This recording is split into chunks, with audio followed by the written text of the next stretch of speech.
Have you ever wondered why, despite years of studying French at school, there's still a massively long way to go to being conversationally fluent? The truth is, it's not your fault. You were misled in school and now you need to course correct, but it's not too late. So in this video, I'm going to tell you three ways that as an English speaker, you can easily fit in when you're in France when it comes to your language skills. But before we start, to ensure you can make that massive progress in your everyday conversation en français, you need to know about the 80-20 rule. In simple terms, the 80-20 rule states that 80% of the outcomes you get come from 20% of the inputs. To help you understand how this applies to your French, I like to remind myself that if the entirety of French is all this, I only need this 20% to live comfortably in France for 80% of daily situations. When you keep the 80-20 rule in your head, you can work smarter as a French learner, not just harder, and feel confident knowing you're moving quicker towards your goal of conversational fluency. But what is in that 20%, you ask? Well, that's what we're covering in these three things.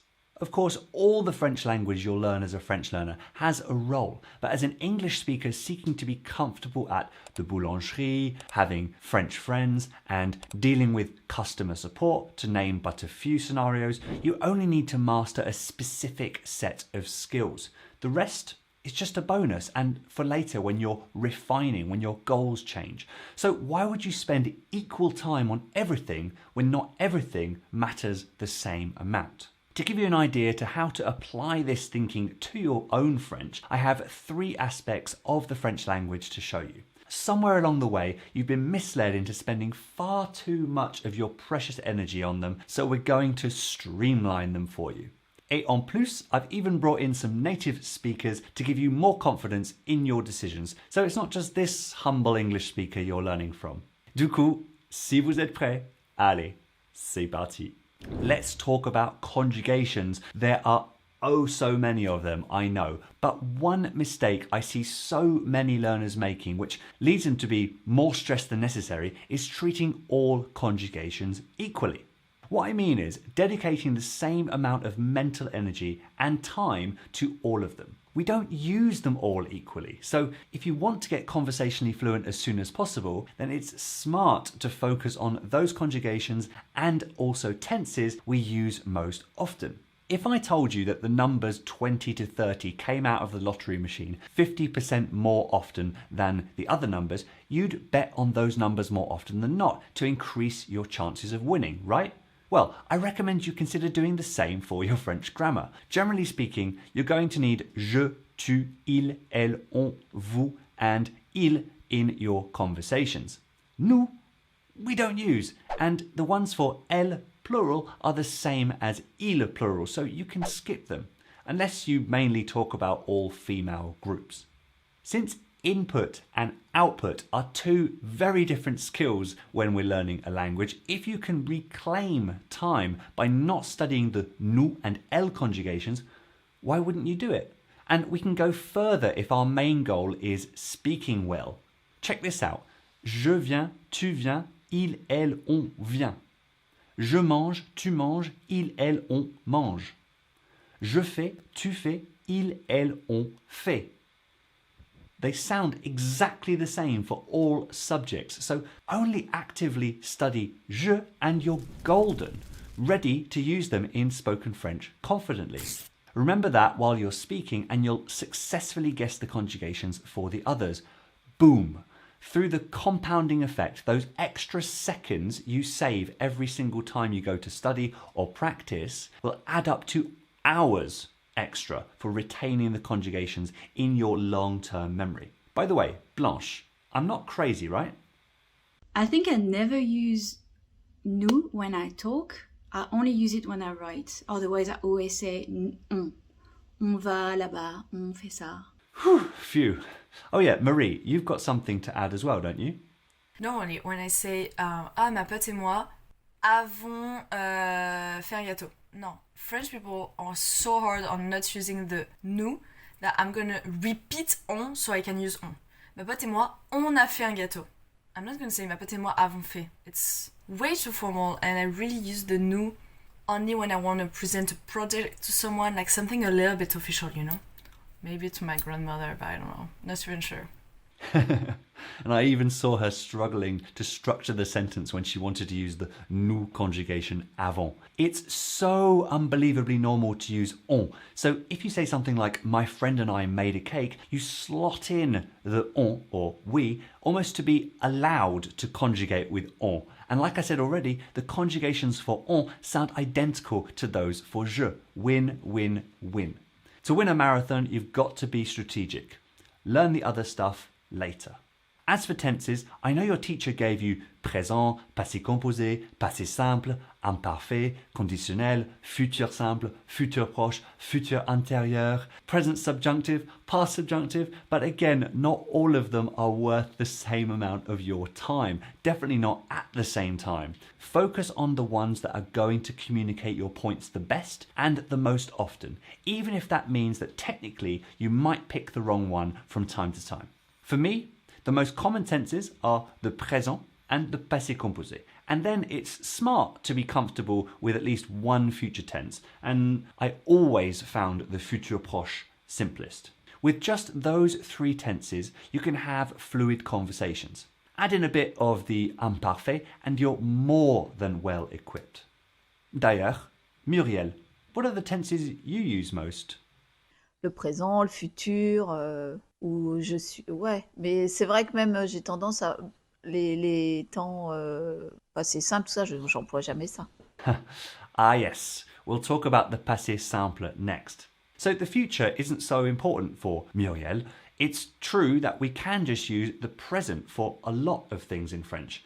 Je fais du tennis demain. Je vois le docteur la semaine prochaine. Much like in English, right? But they go further and say things like on continue or on y va for shall we continue and shall we go. The present tense can definitely do a lot. Muriel mentioned the passé simple at the end of her last answer. Marie, do Frenchies ever use it out loud? We never ever use the passé simple. Oh right, like not ever? I think we use it joking sometimes. Oh, ce fut un bon moment. I think I've heard that once or twice in 10 years, but really only when people sort of put on a character to sound a bit more posh. Gwen told me that it's a nightmare for French students who have to go through it at school. You and I, dear French learner, have the luxury of choosing what French we learn and when. Non, bien sûr, on n'utilise pas le passé simple. À l'oral, on le lit beaucoup, certaines personnes l'écrivent. I've learned a bit of it naturally over the years by reading French books, and you can do just that too. Now, we absolutely have to talk about two expressions that I and many English speakers learn early on, as though they're used in French by the average person, and that is just plain wrong. The first one is comme ci, comme ça. Now, I'm pretty certain that all the English speakers watching us right now are very, very familiar with this expression. So many of us are taught that when you start a conversation and the person asks you, comment ça va? And things are neither good nor bad, that you need to respond with, ah, comme ci, comme ça. And that is just simply not true, is it, Gwen? Comme ci, comme ça. Non, à chaque fois que j'entends ça dans la bouche d'un étranger, ça me fait penser à la chanson Comment ça va? Comme ci, comme ci, comme ci, comme ça. Comme ci, comme ci, comme ci, comme ça. Mais j'utilise jamais. I didn't actually know that song, funnily enough, but what would you likely say instead, Gwen? Ça va, merci. Et toi? That's what I've come to say too. Generally, it's just ça va, because I don't want the other person to worry. It's a very cultural thing. But Lucy, I think you have another option, right? Bof. Ça va, bof. Yeah, so it's bof or ça va bof, as Lucy reminds us, and Sevine told me the same thing.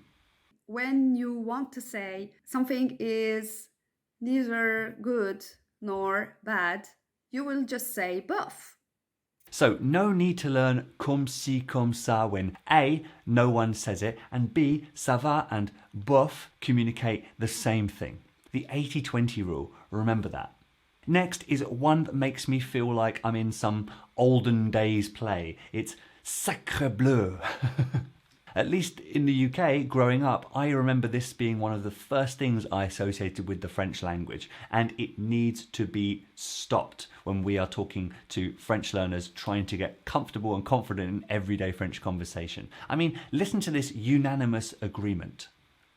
Jamais. Ah, ça, c'est un mot que j'emploie jamais. Alors, jamais je n'utilise sacre bleu. Je l'ai jamais entendu, je pense même. I have never used sacré bleu. Honnêtement, je ne l'ai jamais utilisé. I've never said sacré bleu. Never. Non, non. There you have it. No one says sacre bleu. But what might you say instead of that when you want to express something like shock? Merde. Yeah, merde or putain are very common. I know a lot of people don't like saying the F word in English, and they learn that putain is the direct equivalent, but putain is actually both strong and not as strong as the F word, depending on how you use it. It's a lot more nuanced. But in front of kids, there's purée and punaise too. So if you're struggling to enjoy speaking because it's so complex, don't put effort into learning or using expressions we simply don't use on a daily basis. Listen a lot and repeat what you hear instead. You'll both improve faster and sound a lot more natural that way. Now guys, let's talk about questions. Questions are a fantastic example of how you can get fluent faster simply by prioritizing what is going to be the best return on your investment in terms of turning input into output. Look at these 3 questions and imagine you're in a restaurant. Avez-vous des sauces? Est-ce que vous avez des sauces? Vous avez des sauces? What do they have in common? Right, they all ask the very same thing. Do you have any sauces? We use the second and third form of question almost every time in day-to-day life. The first form, with the inversion of the subject and the verb, is by far the least common. So you know what I'm going to say. If at this stage of your journey with French you just want to be comfortable in conversation, then be pragmatic and don't bother trying to use avez-vous or as-tu. I asked our guests how they typically hear a question like, what sauce would you like, in a restaurant from a waiter. Here are Muriel's 2 answers. Vous voulez quoi comme sauce? Ouais. Qu'est-ce que vous voulez comme sauce? Vous voulez quoi comme sauce? And Qu'est-ce que vous voulez comme sauce? both use the casual statement form with the inflection at the end. And this is what I experienced too. Marion had similar suggestions, further allowing you to be confident in your own question skills. Qu'est-ce que vous voulez comme sauce? Vous voulez quoi comme sauce? Vous prenez quelle sauce? Et la sauce? That's true. You could just stare at the person and say, la sauce? But it's more context dependent, that one. Mes amis, focus 100% of your energy learning to say questions using 1, maximum 2 forms, and your speaking ability will improve because you're not learning something that you'll almost never need until much later when you want to refine your French. But by that point, you'd already be conversationally fluent, so that stuff that right now seems overwhelming as an extra can just be the next thing you naturally learn when you're ready for it. Now, you might be kind of shocked by my advice, but in order to have fluid conversations, there's already a lot you need to stuff into your head and then go and practice lots of times because input and output are 2 radically different skills. So if you can just focus on the minimum set of French you actually need in conversations, you'll get to fluency faster. And that we're all about being pragmatic here at French in Plain Sight. If you're watching this video at the time of it coming out, I'm hosting a free 3-day challenge next Monday, 22nd of April, and I'm super excited about it. If you are at somewhat of a plateau where you are fed up with not making any progress and quite frankly need a new approach, then this is for you. You'll come out the other side with fresh belief in your French ability and a host of great practical techniques for your spoken French. Check out more information via the link in the first comment or the video description. Now, here's some gems I couldn't quite fit into the main body of the video. Do I ever use comme ci, comme ça? No, never. Ever. No one does. I don't think I've ever... No, that's a hard pass. Quelle sauce est-ce que vous voulez? Quelle sauce vous souhaitez? Most of the times, the waiter will ask, et avec ceci, quelle sauce vous prendrez? De gros mots comme putain ou bien sûr merde. Voilà.